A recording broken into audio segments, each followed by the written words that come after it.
Hi folks, I thought it was high time to show you how to make a cone from a block, a simple and easy way that's the least amount of work for you, and it's very simple.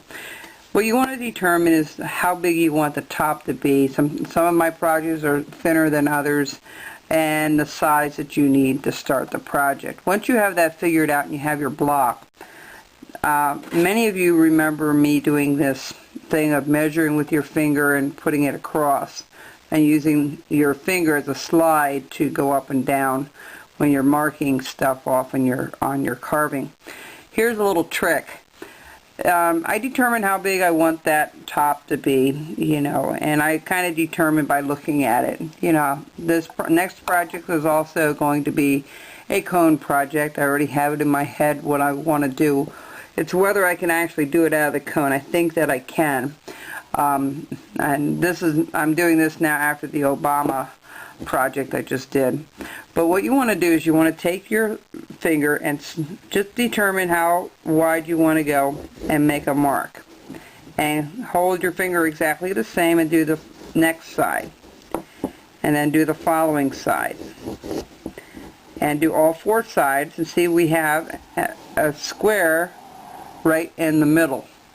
You didn't need a tape measure, you don't need any of that. If you want to mark off an inch and make sure it's an inch from my instructions, you can do that. Mine are estimates, in a sense. You can make it as tall as you want or as big as you want. It's whatever you want to do. So what I do is I take that line and I make a little mark on each corner where that line meets, okay? From the top over.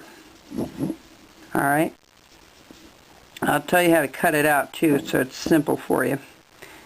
If you have a bandsaw, it's a good place to start. And if you don't have a bandsaw, I recommend that you definitely get one.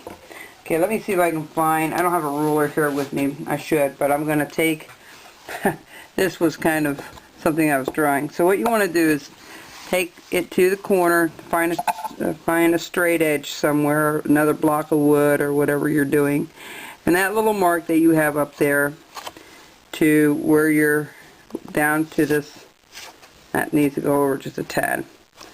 Alright, like so. You do all four of your, I'm sorry,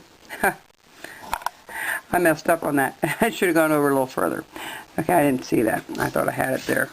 Okay, what you want to do is take that and measure again. Put your straight edge on there, and then just mark it off. Okay, you can make a template of this too, and then you want to do the next side. You want to do all four sides this way. Okay, so you have a real good idea. At least it will look even. I was doing it all by just looking at it and determining it. I see that I need to go over a little further. Okay, so once you have all four sides done, what you want to do is you want to cut from the bottom up on the bandsaw. So if this is the bandsaw, you're going to be going this way, and then you stop short of maybe a 3/8 of an inch up. And because if you cut this side off, you're going to lose your pattern on this side. So what I do is I cut each one up to the top, and then when I'm all done, I do the two flat sides, and then I turn it around and I go from the opposite side and just cut off that little piece at the end. Okay, so that's a simple way of making these cones. Or you can make a template, but this is kind of nice. The way I'm teaching you how to do it is because you can do any size, and just make sure your measurements are done, with your finger and it's going to be straight every time, and it will be in the middle each and every time as well. Okay, because I know I'm doing a lot of cone projects, and I think maybe some of you might have a problem. Well, how do I make the cone and without a template?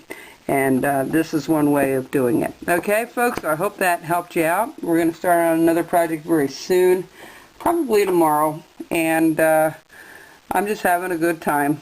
I'm coming up with all kinds of ideas. Sometimes I get a dry spell where I can't think of anything new, and when I can't think of anything new, all of a sudden something pops out and think, oh, there's a new project. So we'll keep going with it and keep carving, and we'll catch you next time on the Carver's Woodshop. Bye-bye, folks. Oh, and happy Easter to you all, too. Okay? Bye-bye.